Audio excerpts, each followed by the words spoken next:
अपना आप ही देखते रहते थे। घर से आईना देखना बुरी बात नहीं, लेकिन सिर्फ अपना आप ही देखते रहना और हर वक्त देखते रहना, खुदा मुझे ऐसी खुदाई ना दे कि अपने सिवा कुछ दिखाई ना दे। ये भी कोई इतना ठीक मसला नहीं।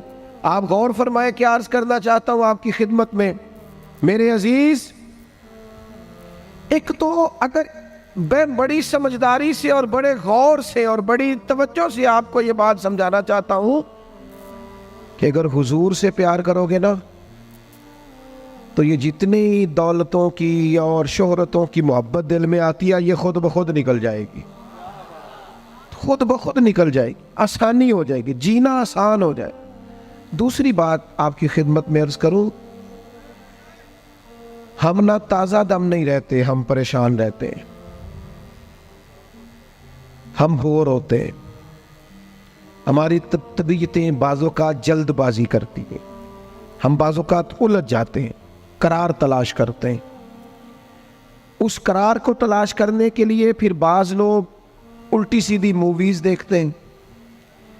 बाज़ लोगों का ख्याल है कि शायद मैं कोई लतीफ़ा सुनूंगा तो मामला ठीक हो, फिर उसका नतीजा भी निकला है लतीफ़े सुनने का। अब लतीफ़े सुनाना भी इतना बड़ा काम हो गया है कि मौलवी है पगड़ी दाढ़ी वाला, लेकिन उसके नाम के नीचे लिखा फ़नी मौलवी। खुदा के बंदे, ये संजीदा स्टेज है, दीनदार लोगों का करने का काम है, आप क्या कर रहे हैं? मौलवी भी फनी होता है, 6 मानादार है कि हमारा मिजाज था हर चीज शुगल मेला, हर चीज हंसना उलझना। मेरे अजीज, हम चूंकि सुकून चाहते थे, कुछ ने इधर उधर की मूवी देख ली, कुछ ने हंस लिया, कुछ सैर को चले गए, कुछ का ख्याल था खाने खा लेंगे तो सुकून आ जाएगा।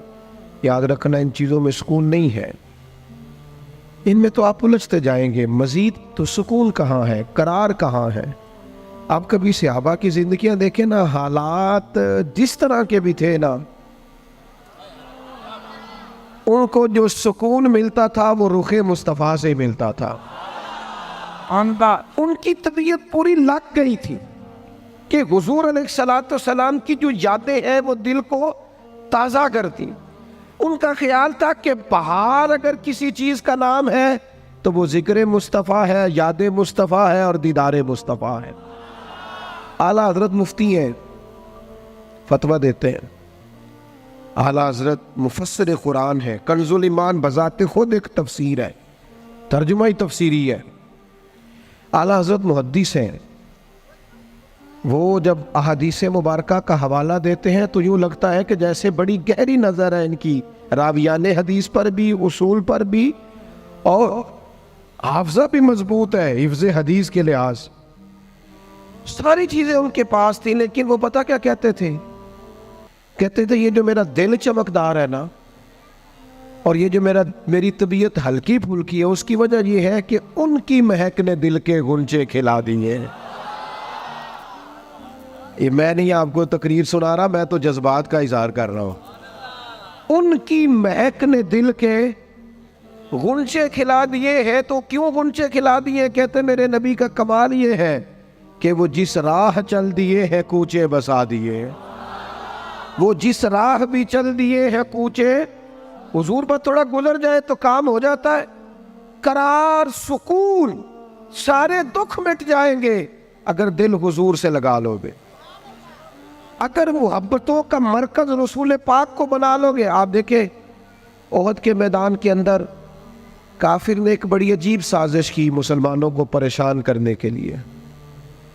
और तक भाई, आप लोगों की वजह से अगर इतने लोग तकलीफ में हैं तो आपको समझ जल्दी से बैठ जाए जी, जल्दी से जी, फैसला करने में इतनी देर, अल्लाह आपको सलामत रखे, बैठ जाए जी। अब आप खड़े हैं जनाब, आप भी बैठ जाए, अल्लाह आपको बरकत अता फरमाए। अच्छा, एक बंदा महफिल में खड़ा हो जाता है मोबाइल लेके, अल्लाह उन्हें समझना चाहिए कि बाकी सारे कुल भी है मोबाइल। खुदा के बंदे, आपकी वजह से इतने लोग पीछे अगर परेशान है तो आपको समझना चाहिए उस चीज़ को। अल्लाह ताला आप सबको हंसता और मुस्कुराता रखे।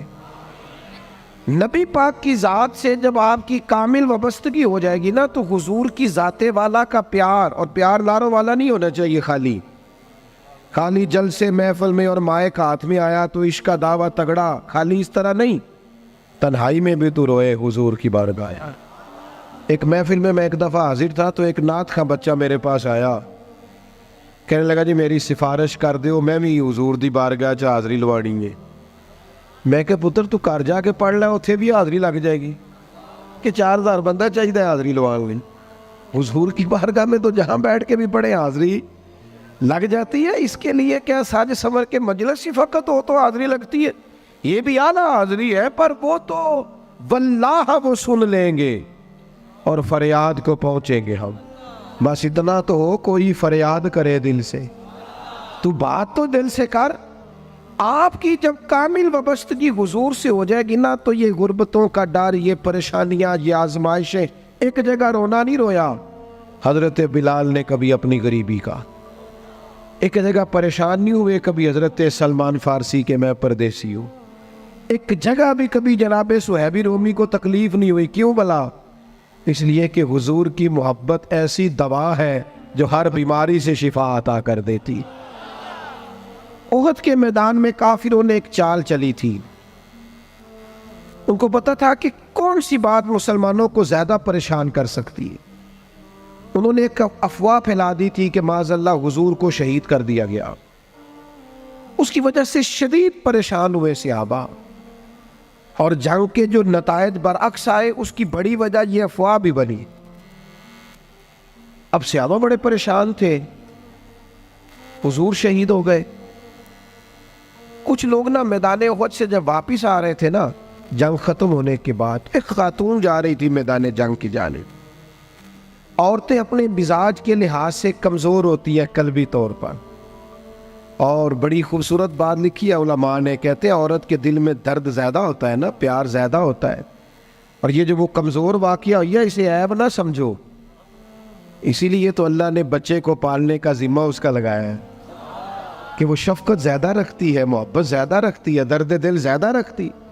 इसलिए जिस दर्द से वो बच्चे को पाल लेती है ना। मेरा बेटा एक दिन घर में कुछ पका हुआ था, उसकी अम्मा कहने लगी खाना खाओ, कहता है मैं नहीं खाना। ओदी अम्मा कहती मैं बड़ा जोर लाया, बड़ी मेहनत की, बड़ी गर्मी च पकाया, अज तो यही खाना पड़ा है। कहने लगा मैं नहीं खाना, मैं आराम से खाना खा रहा हूँ। अब वो माँ बेटा बहस कर रहे हैं। थोड़ी देर गुजर गई तो मैनू कहती तुसी क्यों नहीं बोलते? मैं क्या मैनू पता है किन्ने जितना है, थोड़ी देर बाद खलो जाओ, मैनू पता है किन्ने जितना है। वो बच्चा उठ के अंदर चला गया, कहने लगा मैं नहीं खाता, तुसी खाओ। वो फिर 5 मिनट लगे तो वो पकाना शुरू करता जो बच्चा कह रहे थे। तो मैं क्या मैंने तो पता है ना नतीजा की है, तो इस बहस में जाने की ज़रूरत है। इसलिए कि माँ औलाद के सामने हमेशा ही हार जाती है।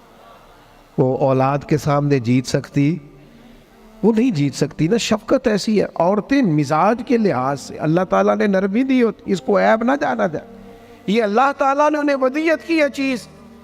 तो खातून जा रही है मैदान उहद की जानिब, वहां से सहाबा आ रहे। तो खातून पूछती है सहाबा से हुजूर का क्या हाल है? तो एक सहाबी अपने लहजे में गोया कहने लगे खबर मुश्किल है, पर तुझे सुनानी भी ज़रूरी है। इस जंग में तेरे भाई का इंतकाल हो गया है। बहन के लिए इससे बड़ी भी कोई खबर होगी कि भाई का इंतकाल हो गया? वो खातून ने ये खबर सुनी, इन्ना लिल्लाहि व इन्ना इलैहि राजिऊन पढ़ा, आगे गुजर गई। अगले सहाबी से जाके पूछती है हुजूर का क्या हाल है, और बेचैन है, दौड़ी जा रही। ये मेरी बात को समझे आप। किसी एक जगह जब आपकी मोहब्बत का गलबा होता है तो फिर बाज गम लगते ही नहीं। आपकी कैफियत ही और होती है जिंदगी गुजारने में। आगे बढ़ी, एक और से आबी मिले, उनसे पूछती है हुजूर का क्या हाल है? तो कहने लगे मेरे पास तेरे लिए एक बड़ी सख्त खबर है, तेरे शौहर का इंतकाल हो गया। उसने थोड़ी देर के लिए खामोशी इख्तियार की, अल्लाह की रज़ा पे राज़ी रहने के कलिमात अदा की और आगे बढ़ी। एक और शख्स से सवाल, ये ज़रा सोचते जाना, ये खबरें अगर अचानक मिले, भाई चला गया है, बाप चला गया है, इसको सोचना, अपने ऊपर तारी करना, खुदा ना करे ऐसा हो। पर जब खबर मिले तो कैफियत क्या होती है। वो खातून आगे बढ़ी तो एक शख्स और मिला, पूछती है ज़रा बताओ ना हुजूर का क्या हाल है? तो कहने लगे मेरे पास तेरे लिए खबर है कि तेरे वालिद भी इस जंग में शहीद हो गए। बेटियों का तो मेका ही बाप से होता है, माँ से होता है। वालिद चले गए, थोड़ी देर के लिए गर्दन झुकी, कलिमात अदा की, और फिर पूछती है सियाबी से, वालिद चले गए, भाई चले गए, शौहर चले गए, मुझे बताओ कि मेरे नबी पाक का क्या हाल है। तो सियाबी कहने लगे, अल्हम्दुलिल्लाह मैं ज़ियारत करके आया हूँ, रसूल पाक बिल्कुल ठीक है।